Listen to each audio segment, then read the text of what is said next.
Hello, and thank you all for joining us. My name is Jessica Knapp, and I am the Online Engagement Coordinator at Canada's History Society.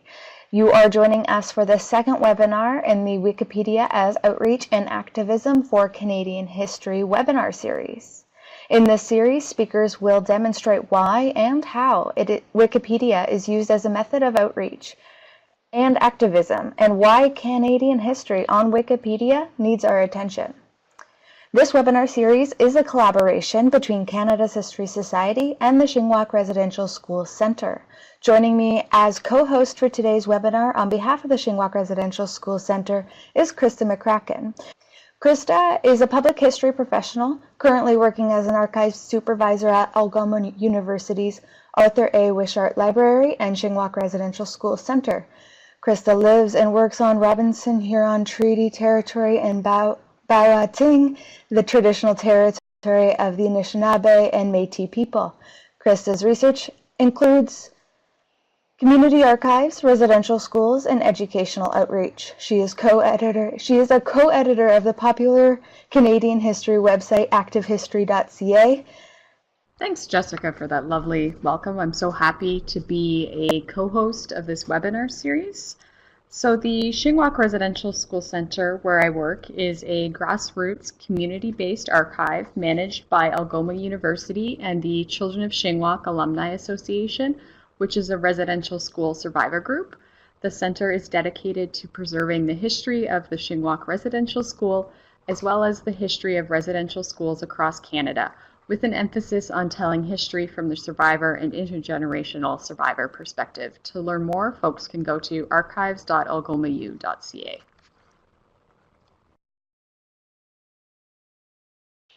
Thank you, Krista. Canada's History Society is dedicated to promoting greater popular interest in Canadian history, principally through our publishing, education, and recognition programs. If you would like to learn more about Canada's History Society, I encourage you to go to www.canadashistory.ca. Canada's History Society, Krista, and myself are all on social media. If you would like to continue the conversation online on Twitter, feel free to mention us or to use the hashtag CanHistWiki, hashtag CDNHISTWIKI. Great, thanks, Jessica. So to start things off today, I'm going to introduce Amy a little bit, and then we're going to turn things over to her to get started.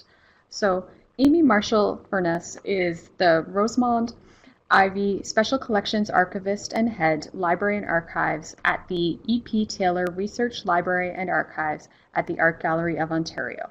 She helped plan her first Wikipedia editing event in March 2015, working with art and feminism, and has been steadily involved in Wikipedia organizing since that time.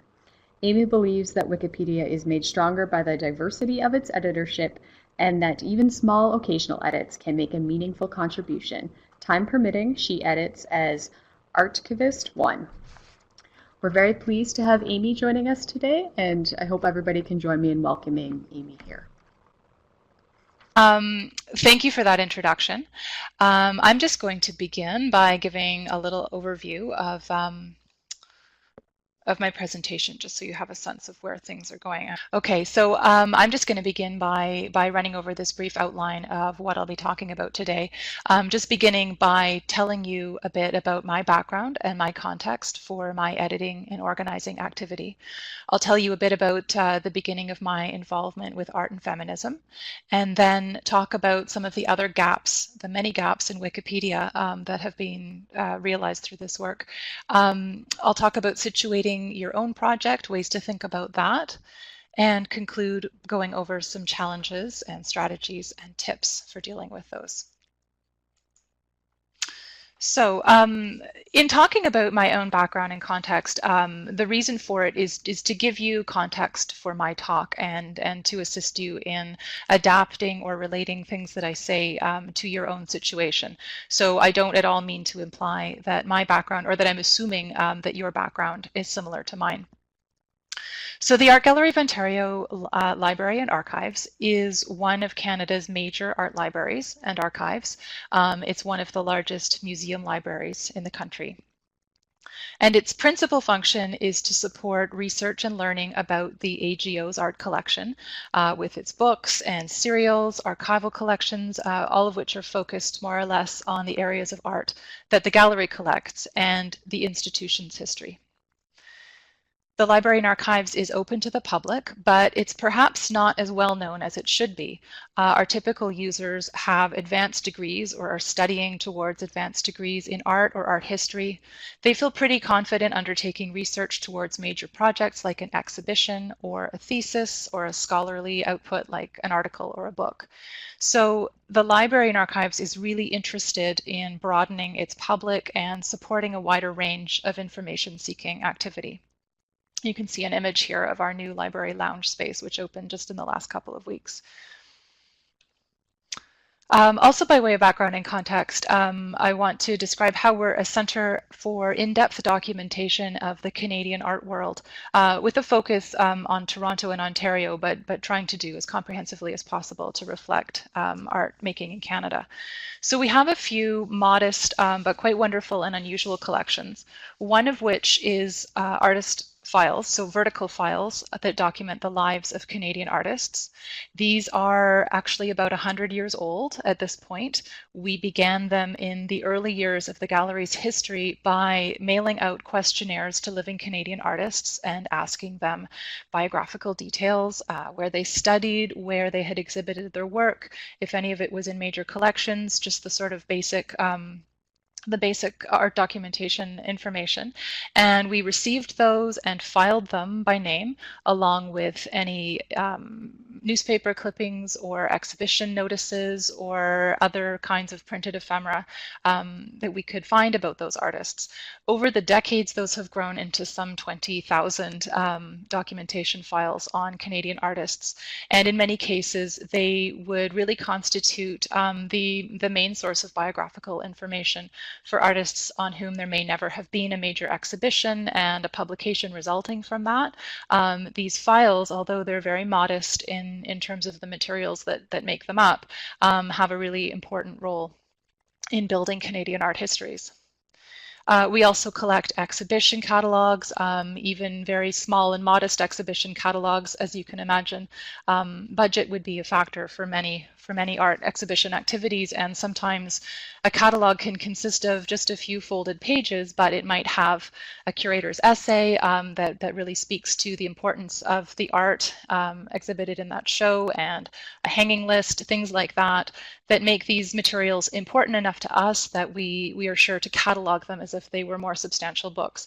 And altogether, this material really constitutes a unique set of documentation that this library holds that would be different from what a major public library might have or a university library. So this is the backdrop to when I started to get involved in Wikipedia activity. So things began with this group called Art and Feminism that you may have heard of. And the premise behind the work of this group is to address Wikipedia's gender gap. You may have heard about this. The premise really is that between around 8% to maybe a maximum of around 16% of Wikipedia's editors identify as female. It's a difficult thing to measure, but no matter how you measure it, you can see that it's a pretty stark imbalance in terms of the gender profile of editorship. And the idea is that the content of the encyclopedia is probably skewed or shaped anyway as a result of who is editing it. Now, the reasons for this gender gap are not all that well understood. They could include a lack of leisure on the part of women. They could include the culture of Wikipedia. This is more controversial, but it's been argued that perhaps the conflict which is inherent to some of the activity on the site, perceived sexism, a lack of social interactivity. I don't know how gendered these things really are, but some have argued that that might be part of the reason why the editorship is prevailingly male. So Art and Feminism got started in 2014 with a group of friends in New York City, all of whom were involved in the arts. I think there was an art librarian and an artist and an art historian, and they got talking about this disparity that they saw. And they imagined that if each of them invited a handful of their own friends and got together and edited as a social event, that this could just make some beginning to addressing the gender gap. What ended up happening is that it immediately went international. Even that first year, it really struck a chord in the wider world, and there were immediately a network of local events that took place focused around International Women's Day in March. And this has really taken off since then. I think in the subsequent years, there's now been nearly 500 events that have taken place around the world. And it's kind of a wonderful model. This idea of a rhizome, it's a metaphor drawn from botany, where a plant will spread itself by sending out runners underground, and then new plants can grow up around it, and then each new plant can sort of foster more roots and more new plants, so that you end up with a really wide and healthy network that is not necessarily controlled at the center, but where everybody is empowered to sort of contribute and to continue growing the movement. So how this fit with the Art Gallery of Ontario Library and Archives. First of all, I don't know if this goes without saying in this forum, but I recognized and accepted the power of Wikipedia as a popular and democratic source of information. It has had its detractors, especially historically, but it has undeniable reach. Right now, it's around the 5th most popular website in the world. So my attitude has been that if Wikipedia has problems, the best way to deal with that is to participate in making it better. And I was really excited by the idea of using our collections to empower new editors. So I saw tons of potential for the AGO library to animate our collections, to use them to support a local community of artists that were already interested in art and feminism, and then to connect with a wider community of library users. So, really what I saw there is an opportunity to use some of our research resources for something much more manageable and arguably with wider reach than a traditional research output. So this idea of research, I think, can be kind of intimidating or unwieldy to some potential library users if it seems to require a major output like a scholarly paper or a thesis or a book. That's not for everyone, but it's much easier, I think, for more people to get their head around the idea of writing a simple biography or improving a simple article on Wikipedia. So this started to get exciting to me as a sort of wider application of our resources. I could see as well that at our institution, in addition to the resources, we had great space that was available for free. Stuff like Wi-Fi, stuff like our social network could all be beneficial to offer to local organizers. So I contacted the artists who had organized the first Toronto event, which was actually held that first year in March of 2014, and I offered to collaborate. I was pretty careful in doing this, or aware anyway, of my role as representing a really big institution in the Toronto art community. I didn't want to step on people's toes. I didn't want to take over or steamroll. There's always a risk of doing that, but I tried to be as sensitive to those possibilities as possible and to keep things collaborative. So that was actually warmly received by the organizers in Toronto. And we held our first event together at the AGO in March of 2015, so as a collaboration. And what this looked like was 4 hours on a weekend afternoon. We offered editing tutorials. We offered free library reference help. Library reference help is always free, of course. Access to our collections, a supportive editing environment, some snacks. So we tried to make a pleasant afternoon of it. And what ended up happening was this. There was really positive enthusiasm. These events were successful, or have been successful, and we're continuing them in terms of their numeric success, how many people showed up and stuff like that, but also really positive in terms of the general public awareness of what we were doing and positive energy and goodwill. So we've been holding now quarterly editing events since March of 2015.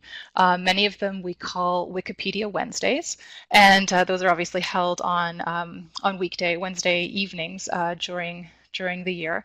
And then every year since 2015, we've participated in the Art and Feminism Editathon as part of the global effort, which is kind of fun, again, to connect to the wider event. Wikipedia Wednesdays started as a way to continue the art and feminism events. But after about a year, I started thinking about the need to broaden the effort and to reach out to other underrepresented communities and see how we could support their work because, not a surprise, there are other gaps in Wikipedia. And this was becoming quite clear, partly through exploration and then also through just talking and listening to event participants. So there's actually a lot that is not known about who edits Wikipedia. Editors, when they sign up, do not need to say anything about themselves. They have the option not to declare anything about their gender. We have a sense of the age. We don't have a sense of racialized groups or minorities editing. And this sort of remains a bit of a mystery. It's difficult, of course, to do surveys, sort of self-selected surveys of the editors. So it's certainly a sort of ongoing issue. In terms of Canadian content on Wikipedia, numerically the contributions of Canadian editors are reasonably healthy. About 6.2% of English Wikipedia edits are by Canadian editors. So bearing in mind that most of those editors are going to be based in the United States, it's a reasonable number.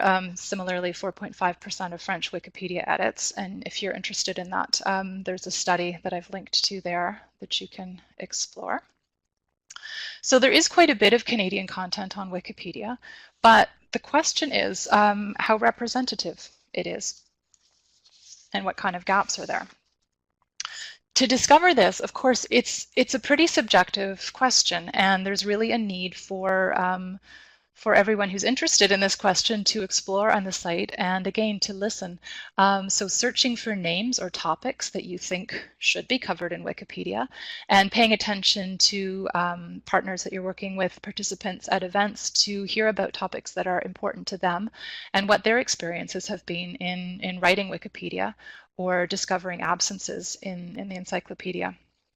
So just to give a few examples of absences that I've become more attuned to from listening to event participants, South Asian artists don't have enough of a presence, Black artists, queer artists, and it's hard again to quantify what the absences are in these areas, but the gaps are certainly perceptible to people with specialized knowledge, and I think that is significant. So when it comes to situating your own project, if you have something in mind that you'd like to try to accomplish with Wikipedia, this is a little bit of a simplistic Venn diagram, but the idea really is to find a community partner that has overlapping goals with your organization. This again is assuming that you are thinking about partnering with a community of which you are not already a member, so this model may not be appropriate for your situation. But in terms of seeking partners out there, if you are at a resource, an institution with resources sort of analogous to my own, is think about organizations that have an interest in history and documentation. Consider underrepresented groups that might be facing historical barriers to writing their own histories. To give an example, I had noticed the participation of several members of the Black Arts History Reading Group at the first editathon held at the AGO. And their Facebook group contained an ongoing discussion of their interest in working with Wikipedia to document topics that were important to that group. So I reached out to them with the suggestion of a partnership event where, again, the space and the resources and the Wikipedia training could come from AGO, but the scope of the event and its whole framework could be devised by the group in collaboration. So there are some challenges in doing this kind of organizing. One of them is just how busy people are. I include myself in this. So remember when I mentioned the possible reasons for the gender gap, including possibly the lack of leisure. I think it's fair to say that people not already editing Wikipedia may actually lack the time to do so, certainly to attend events as well. So it's just something to keep in mind. You know, if there's only one event, then there's always sort of a difficulty of people being able to make it at a given time. And this is something that might be addressed by holding more than one event over the course of however long your resources, I mean, at whatever interval your resources would permit you to hold them. Unwritten histories actually pose a really serious issue. The writing of Wikipedia, as you may know, requires the presence of secondary sources to back up any statements made in an article with citations. So the challenge of starting with Wikipedia as a medium for histories that have not already been written runs into difficulty. So there's the criteria to establish the notability of a given topic. That is it important enough to be included in Wikipedia? And it becomes a bit circular. It points to substantial coverage in secondary sources, and if those aren't there, then it's difficult to begin. Similarly, there's a rule on Wikipedia that it should not contain original research. So if histories have not been written in a certain area, this makes it challenging to start with Wikipedia, and there may be a need to sort of reflect on that and perhaps inspire. This is not easy. I don't mean to underestimate what's involved in this, but to inspire interested scholars to sort of begin to write things on other platforms before beginning with Wikipedia. There's also, I think, a real challenge in teaching Wikipedia and trying to foster support at an organized event, reconciling Wikipedia culture with the spirit of inclusion. Wikipedia has a number of mechanisms that are intended to support a sort of peer review to sort of as a quality control mechanism within the encyclopedia, and unfortunately, I think they can tend to exclude. The communication protocols within Wikipedia can be off-putting for people who are new to them. The coding language can seem unfriendly. All of the sort of the culture of the thing. It's not an easy activity to have at the center of an outreach project, and it makes itself it looms large when you're in an outreach event and trying to make people feel included and confident editing. This can be one of the barriers that you face. So some strategies for dealing with some of those challenges, or for organizing more broadly. First of all, to consider what your organization has to offer the wider community. Is it, again, space or collections, resources that you have for doing research? Could it be writing support or your social network? And then in talking about the next two strategies, again, I'm addressing this to people who are working in institutions who are thinking about partnering with marginalized communities. And I want to strongly state a disclaimer that I'm not an expert in allyship or anti-oppression. There's many consultants and educators across the country who can support you in learning more about this. But I don't want to fail to address it either in this context. So as I've said before, really listen carefully to potential partners and collaborators and approach your work with them with a spirit of humility. And this phrase, pass the microphone, is something, it's in wider circulation, but I heard it most recently from Rania El-Mujamar, who's an anti-oppression trainer from whom I had a wonderful workshop recently. Again, this assumes that you are external to the community with which you are working, which may not be the case. But the idea is basically that in developing the focus of your event and planning your tutorials, any speeches that might be sort of talking at the event, or even responding to media requests in connection with an event. Consider co-teaching, consider sort of passing the microphone. The idea is to somebody who's in a better position to speak to the interests of a community and the challenges that they face, because they will do so much better than you can. So in a similar vein, I would recommend just being wary of taking credit for your event. So for example, if there's media interest in it, just let the community with which you're working speak to it themselves. And I think if you're doing a good job at this, you will receive credit from your collaborators. Just a few more tips, I guess. One is, I alluded to this earlier, but success in organizing events is not just quantitative. I think you need to be prepared that some people are going to want to hear numbers. The people to whom you report, anybody interested in the sort of the budget or the impact of your event, and it can be exciting to measure how many people attend and to look at the number of articles that you've had an impact on Wikipedia. But bear in mind that success can also be measured through feedback and conversation, and a general sort of taking the temperature of the room with participants and with people on their way out of an event. I think that's a really important way to consider how successful and how much impact an event has had. I would also suggest finding a balance or seeking a balance between defining the scope of an event, so defining a topic too narrowly. It's important, I think, to have a topic or a goal in common so that participants at the event will feel inspired by something that they share, a goal that they share.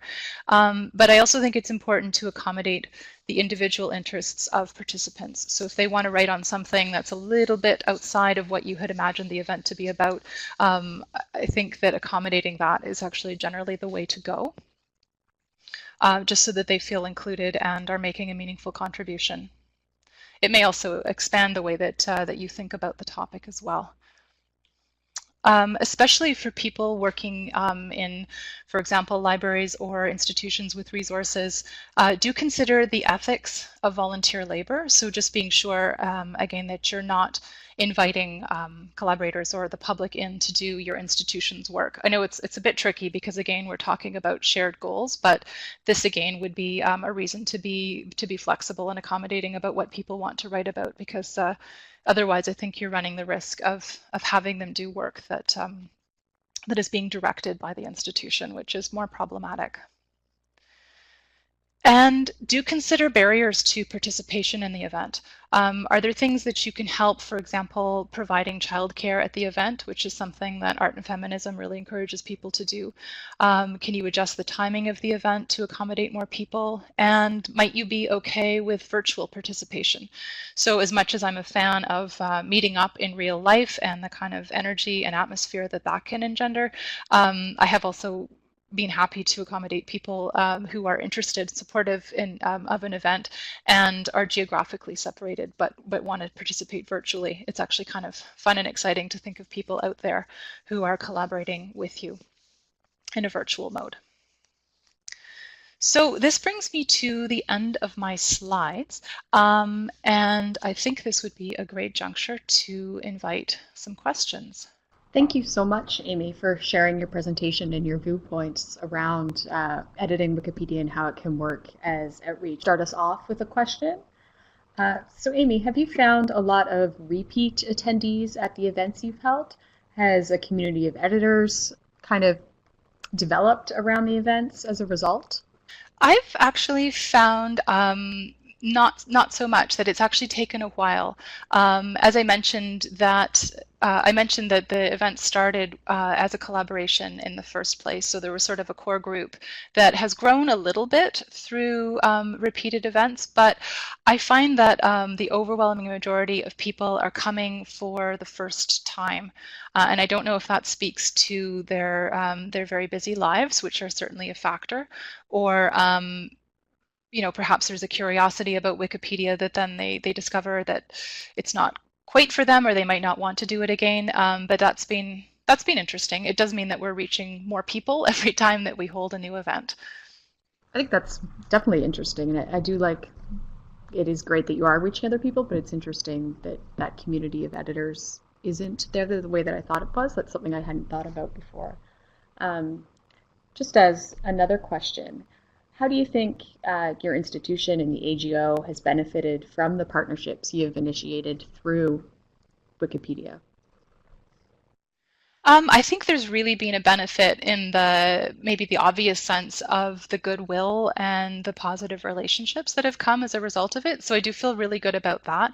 I also have to say that it has been humbling for us to discover all the gaps in our collections. So, I described at the beginning the sort of modest and democratic efforts that went into building the artist files, but in speaking to people and just sort of exploring and exercising those collections through holding these events, it's become pretty obvious that what we thought was a sort of open process was actually, of course, inevitably blinkered by our own limitations, our own cultural situation, and as a result, we are lacking content on artists of color. There's other obvious gaps in the collection. So it's something that we realize we have to be a bit more proactive in addressing now. So I see a couple questions have come in typing, and Jessica, do you field those, or shall I start to address them myself? I am happy to facilitate. Stephanie is asking, what are the steps to becoming a Wikipedia editor?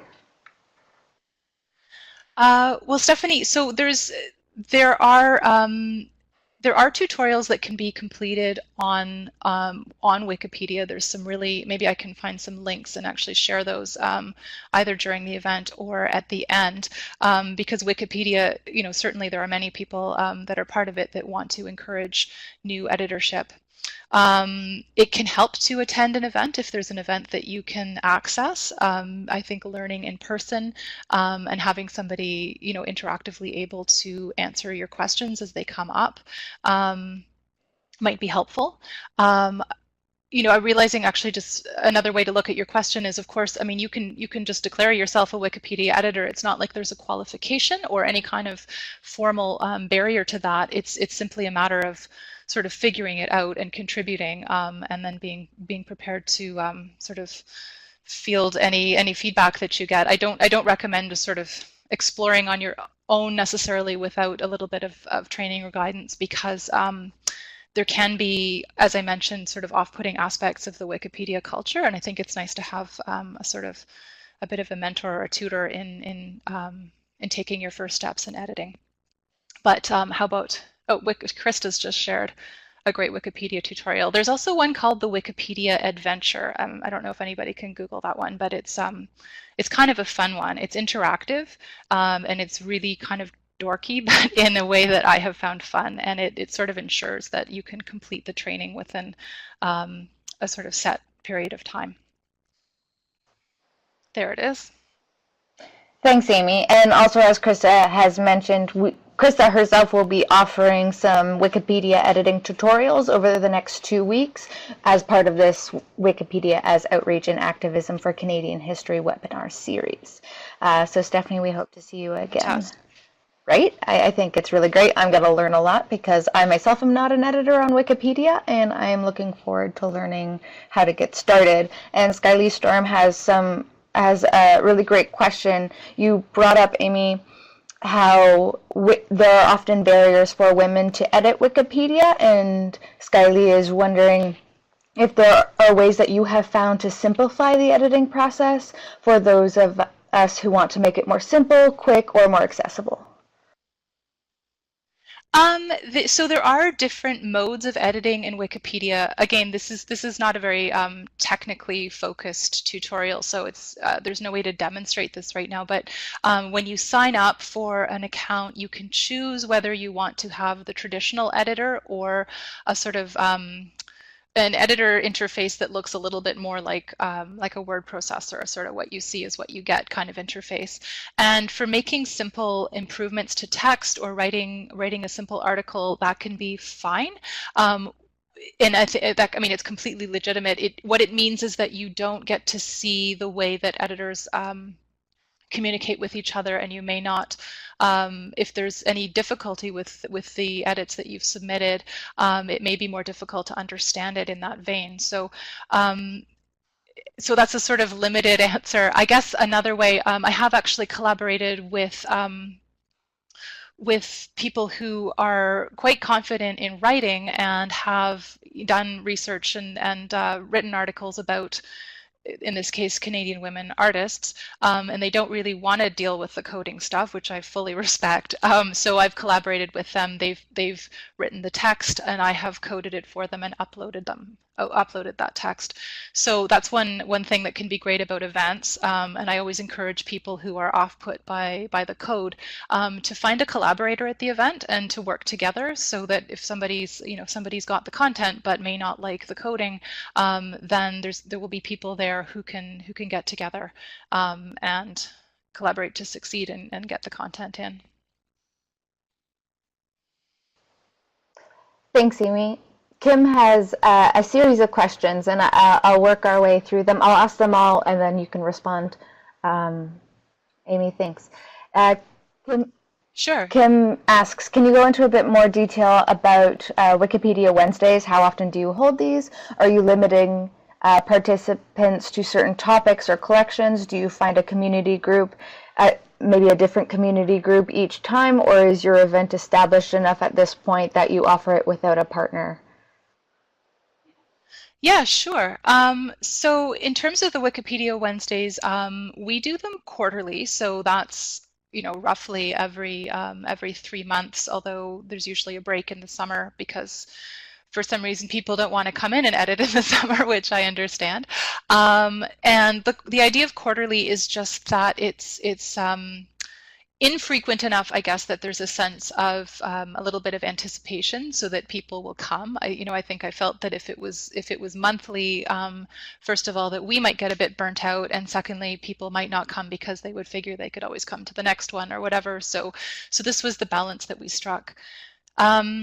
In terms of limiting participants, I try to stay as open as possible. We've made most of the events themed so far as collaborations with community partners, or just I think there was one we held that was around the theme of photography because it was Contact Month, the big photography festival in Toronto. But again, I'm really open to people coming and writing on other topics and simply sharing in the sort of collaborative atmosphere that we get at the event. So there's a sort of, again, there's a theme and there's a common goal or topic enough that I hope people are excited by that, but it's certainly not strictly limited. And in terms of partnering with different community groups, it's just sort of getting going. Like the partnerships was an idea that I really initiated just last fall. So we've had a handful of these at this point. Sometimes groups will approach me, and that's exciting because it means that the word is out there in terms of this being a meaningful collaboration that people can engage with. We did actually have our most recent event, which was held last month in June. I called it sort of recap because I felt that over a series of collaborations this past season, that there was a lot of sort of unfinished work and unfinished business, and I just wanted to have a sort of open call for people to come back who had attended other collaborative events and just have another chance to do some supportive writing. That worked okay. I find by June that people really want to be out enjoying the sunshine, so it was a fairly sparsely attended event, but I felt that went okay. So we're sort of feeling our way along. Great, thanks, Amy. So I have one more question. Do you have any different advice for teachers or educators in terms of how to work with Wikipedia in an educational setting or in the classroom space? So if you're talking about classroom work, so I'm going to assume maybe post-secondary. I think Wikipedia is a really interesting, there's lots of scope for teaching information literacy through it, but it is a fairly challenging kind of writing in terms of how detached it has to be, and how like impartial and detached, and how much citation there needs to be in it. So I have seen this work more successfully in a sort of undergrad or graduate environment. The Wikimedia, or the Wikipedia Education Foundation, is actually really interested in supporting educators to use Wikipedia in the classroom, because there can be some pitfalls when you're assigning credit for work that is fundamentally collaborative, because students can run into sort of cultural problems with Wikipedia. So there's I wonder actually if I can type while I'm thinking or talking. I'm just going to type the URL of the Wikimedia Education Foundation.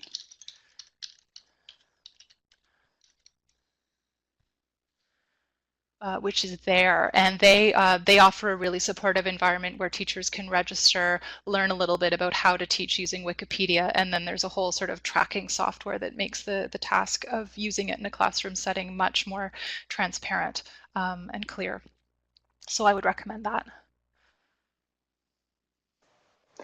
Thanks, Amy, and thanks, Krista, for including all the links there. If you're watching on a recording of this webinar on YouTube, all of the links that are being discussed in this webinar are available in the description below, so you can go down there and connect to the websites that we have been talking about here.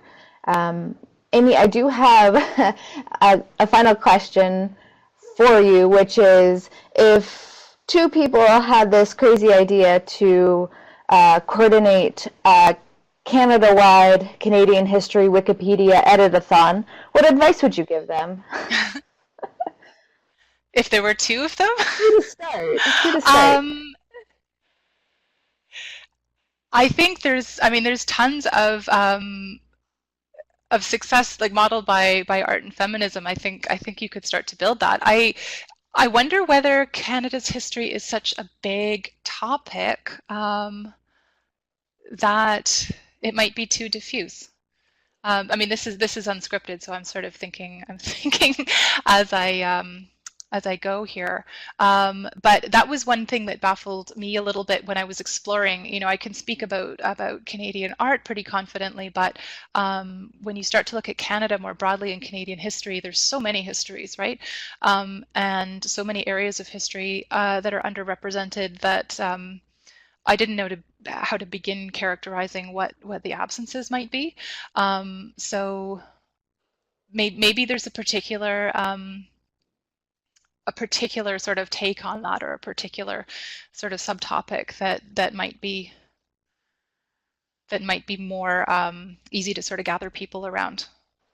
I don't know if that's fair. That is definitely fair, and a wise recommendation for those people who might be thinking about hosting wikithons across the country to think about. So thank you, Amy. Sure, but I would say that you'd probably find a lot of support. Like I think it's been art and feminism has been really useful in terms of that rhizomatic organizing that I talked about, so that you will now find more people across the country, like across the world, who have experience organizing, and generally they're quite happy to pass on and to support other groups in getting going.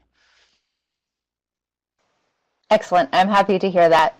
I will open up the floor now. I know we've taken questions from the audience and from myself and Krista. Amy, is there anything else you think that we need to know today about this topic? I just really would encourage people to explore and listen, and I've said that sort of throughout my presentation. I find that Wikipedia is really compelling for its ability to empower people to write their own histories, or to just sort of contribute to knowledge out there. It's a wonderfully open. Despite the small barriers and challenges that I've alluded to, it really is available to people, and the feeling of satisfaction and the wonderful looks on people's faces I've seen when they realize that they can actually take control of what is written about histories in an area that's important to them. It's quite wonderful. I think, speaking as somebody who has responsibility for a library, that Wikipedia is sort of a great mechanism for supporting the transition of an institution from being in a position of authority, so sort of traditional knowledge creation, to moving into a role where we're more fostering knowledge creation by other people, supporting that, making that possible, but we don't need to control it or own it. We're sort of just putting materials out there in a much more open and democratic way, and I think that's really exciting. More generally, but also really as an institutional benefit. And I think that is the perfect place to wrap today's presentation up. Thank you, Amy, for summarizing why it's important for organizations to be facilitating people's involvement with Wikipedia and gaining that experience and confidence to contribute to that quite large digital encyclopedia. So thank you very much for your presentation. I would like to also say thank you to everybody that is here with us. Thank you for listening to today's presentation and joining us. And thank you to Krista for joining me as co-host today. This series is a collaboration between Canada's History Society and the Shingwauk Residential Schools Centre. Have a great afternoon, everybody.